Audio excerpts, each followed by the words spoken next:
All right, let's take a quick break from our Docker file and start this application outside of Docker, the way we have always started it. So from the project directory, we run npm start. Now this starts a development server on port 3000.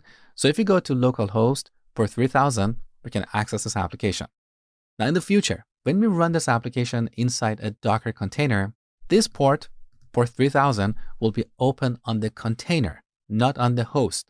This is something important you need to understand. So on the same machine, we can have multiple containers running the same image. All these containers will be listening to port 3000, but the port 3000 on the host is not going to be automatically mapped to these containers. So later in the next section, I will show you how to map a port on the host to a port on these containers. But for now, we're going to go back to our Docker file and use the expose command to tell what port this container will be listening on. That is port 3000. So I just want to clarify something.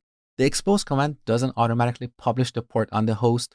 It's just a form of documentation to tell us this container will eventually listen on port 3000.